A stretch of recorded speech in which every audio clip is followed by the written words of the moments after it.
Haldar channel में मैं राखी रॉय हल्दर आप सबका स्वागत करती हूँ। इस चैनल की डोर का एक सिरा बंधा है क्वांटम विज्ञान से और दूसरा सिरा स्पिरिचुअलिटी और कॉस्मिक एनर्जी की बातों से।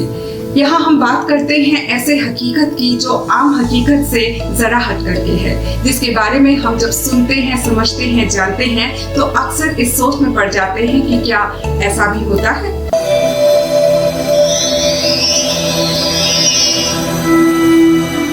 मिथ ब्रेकर की क्वांटम दुनिया सीरीज में आज हम बात करेंगे पुनर्जन्म की। क्या पुनर्जन्म वाकई होता है? इस बात पर आने से पहले या विज्ञान की गलियों में घुसने से पहले मैं ध्यान खींचना चाहूंगी आप लोगों का भूटान के राज परिवार के राजकुमार वांगचुक के किस्से की ओर। 2017 में जब वो 3 साल के थे, वो अपने परिवार के साथ नालंदा आए थे और वहां आकर के घूम घूम कर इस बात का प्रमाण दे रहे थे कि वो 824 साल पहले यहीं पर छात्र थे। उनका ये जो किस्सा है उससे जुड़ा जो वीडियो है उसका डिस्क्रिप्शन बॉक्स में लिंक दिया हुआ है, आप लोग उसे देख सकते हैं। एक 3 साल के बच्चे का ऐसे देश में आकर के ये सारी बातें कहना जिस देश में वो कभी गया ही नहीं, खुद तर्कवादियों को जो है निरस्त कर देता है और सोचने के लिए मजबूर कर देता है कि पुनर्जन्म पर सोचना होगा कि वाकई ये ढकोसला है या सच है। अब आते हैं विज्ञान की गलियों। हमारे भीतर जो शक्ति बहती है, जिसे हम लाइफ एनर्जी या आत्मा कहते हैं, वो शक्ति इलेक्ट्रिसिटी की तरह ही है। जब तक तार से बहती है वो तार गर्म रहता है और वो मशीन भी चलती रहती है जो इलेक्ट्रिसिटी से चल रही थी। लेकिन जैसे ही उस इलेक्ट्रिक सप्लाई को हम बंद कर देते हैं, वो मशीन भी चलना बंद कर देती है और तार भी धीरे धीरे ठंडा पड़ जाता है। हमारा शरीर भी ऐसा है, प्राण शक्ति इलेक्ट्रिसिटी की तरह है। जैसे ही ये शक्ति निकल जाती है, शरीर धीरे धीरे ठंडा पड़ जाता है और शरीर का हिलना भी बंद हो जाता है। तो इलेक्ट्रिसिटी जैसे एक एनर्जी है, हमारे भीतर की प्राण शक्ति भी एनर्जी है, उसमें भी ताप है, ठीक इलेक्ट्रिसिटी की तरह। अब आते हैं फर्स्ट लॉ ऑफ थर्मोडायनेमिक्स में। फर्स्ट लॉ ऑफ थर्मोडायनेमिक्स कहता है कि energy can not be created, can not be destroyed, it can be altered in form. इसका मतलब एनर्जी का ध्वंस नहीं होता, उसका सृजन नहीं होता, उसका रूपांतरण होता है।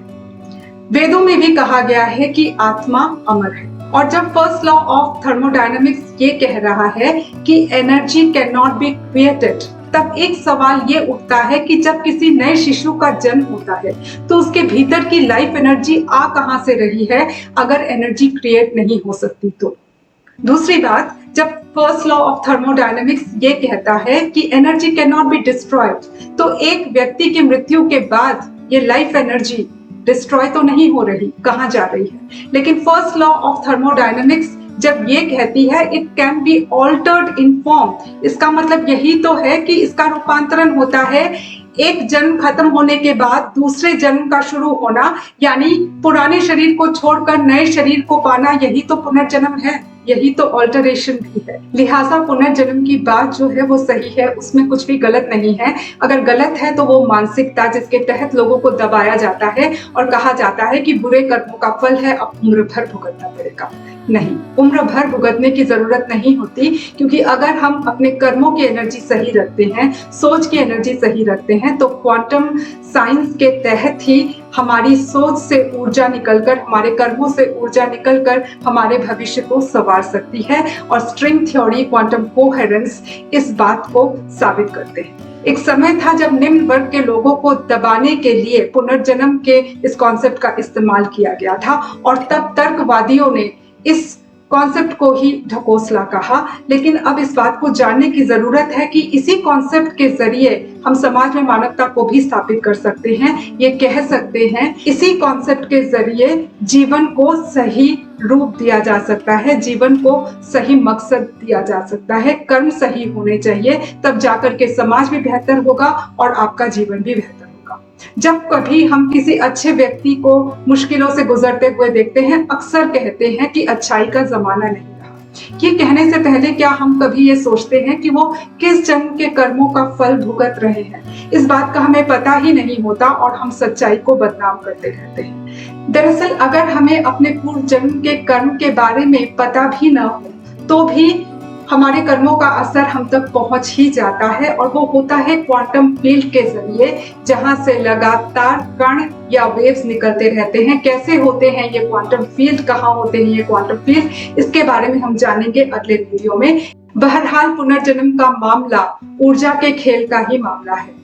इस ऊर्जा के बारे में मैंने अपनी किताब सृष्टि रहस्य की कविता में ये पंक्तियां लिखी हैं। पंक्तियां कुछ इस प्रकार: गति का आधार वह हर चीज में बसा है, चेतन में भी वही तो बनकर प्राण फूटा है।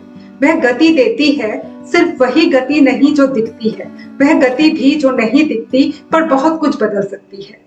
हवा के साथ बहकर जोड़ सकती है कण को कण से, अपना कंपन परिवेश में भी वह भर सकती है। सच की एक बड़ी दुनिया प्रयोगों के पार भी बसती है। बीज को तोड़ो कुछ नहीं दिखता, ऊर्जा वहां भी होती है। ऊर्जा ही अंकुर को पौधा, पौधे को पेड़ बनाती है। मैं कहती हूँ और तुम सोचते हो, खेल वह यहाँ भी खेलती है। दिन रात बहती वह हमारे भीतर विचार बनकर, हम हैं कि जांच नहीं पाते उसकी नफ्स पकड़कर। वह कोयला है या हीरा हम जान नहीं पाते हैं, उसे जांचने के सवाल से अक्सर मुकर जाते। बाहर की दुनिया से भीतर की दुनिया है निराली, कोयला सोने में बदल सकता है अगर भरी हो चेतना की थाली। ये वीडियो अगर आपको अच्छा लगा हो, ऐसे विषयों में अगर आपकी रुचि हो, तो इस वीडियो को लाइक, शेयर, सब्सक्राइब जरूर करें। फिर मिलेंगे अगले वीडियो में, तब तक के लिए नमस्ते।